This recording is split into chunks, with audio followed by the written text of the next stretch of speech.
Temas da ciência com o professor Bernardo Belmonte. Tema de hoje: potencial de ação. O funcionamento complexo das células excitáveis, como os neurônios, é regido por uma série de eventos fisiológicos que resultam na geração de potenciais de ação. Esses potenciais elétricos desempenham um papel crucial na transmissão rápida de sinais no corpo. Vamos explorar os mecanismos básicos por trás do potencial de ação e as fases envolvidas nesse processo. Excitação da membrana celular, estímulos e despolarização. O processo de excitação de uma membrana celular se inicia quando a célula recebe um estímulo adequado, que pode variar desde calor e corrente elétrica até soluções salinas com diferentes concentrações.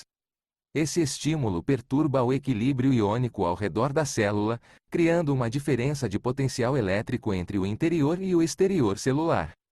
O potencial de ação é desencadeado quando a despolarização inicial atinge o limiar excitatório, geralmente cerca de 15 mV acima do potencial de repouso da membrana. Esse limiar é alcançado quando a entrada de íons sódio na célula supera a saída de íons potássio, resultando na despolarização da membrana. Isso acontece devido à abertura de canais de sódio dependentes de voltagem, que permitem a entrada de cargas positivas, causando um ciclo de realimentação positiva e levando a uma despolarização acentuada. Modulação do potencial limiar e o período refratário. O potencial limiar pode ser influenciado pelo estado dos canais de sódio. Se alguns canais estão inativados, o limiar será mais alto, exigindo uma maior despolarização para desencadear um potencial de ação.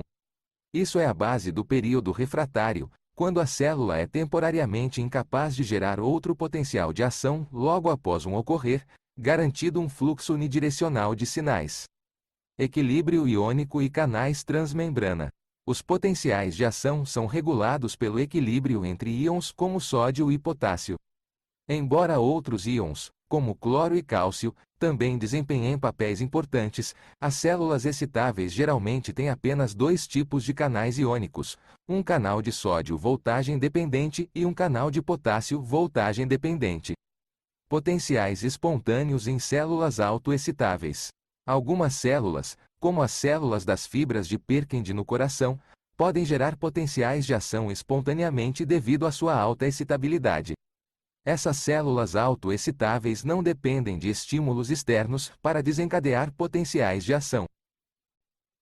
Em um exemplo prático de um neurônio motor, o potencial de ação pode ser dividido em algumas fases como repouso. Na fase de repouso, a permeabilidade aos íons potássio retorna ao normal, e a célula recupera suas condições normais. O potencial de membrana retorna ao potencial de repouso, cerca de menos 70 mV, preparando a célula para futuros estímulos. Despolarização. Nesta fase ascendente, a permeabilidade aos íons sódio aumenta significativamente.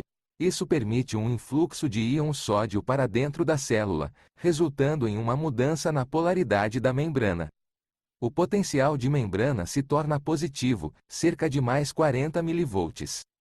Repolarização. Logo após a despolarização, a permeabilidade aos íons sódio diminui e a permeabilidade aos íons potássio aumenta.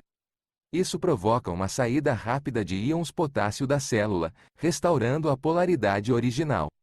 Os íons sódio são transportados para fora da célula por meio da bomba de sódio-potássio. O potencial de membrana retorna a valores negativos, cerca de menos 75 mV. Hiperpolarização. Após a fase de repolarização do potencial de ação, muitas células excitáveis experimentam um breve período chamado de hiperpolarização. Nesse estágio, a permeabilidade aos íons potássio permanece temporariamente elevada, resultando em um vazamento contínuo de íons potássio para o exterior da célula. Isso faz com que o potencial de membrana se torne mais negativo do que o seu valor de repouso, alcançando valores em torno de menos 80 mV.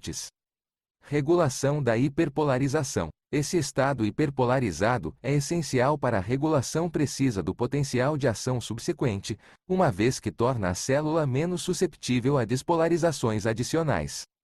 Além do potássio, o íon cloro também desempenha um papel no processo de hiperpolarização.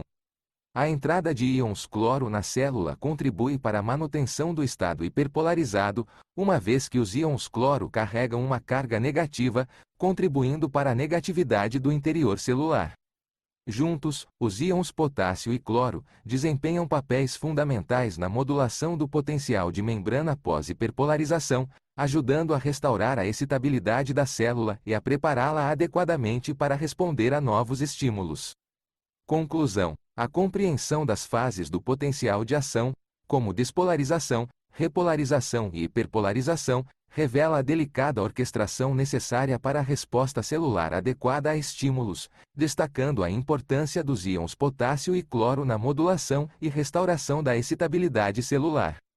Esses processos intrincados não apenas sustentam a comunicação neuronal, mas também evidenciam a sofisticada adaptação das células ao seu ambiente.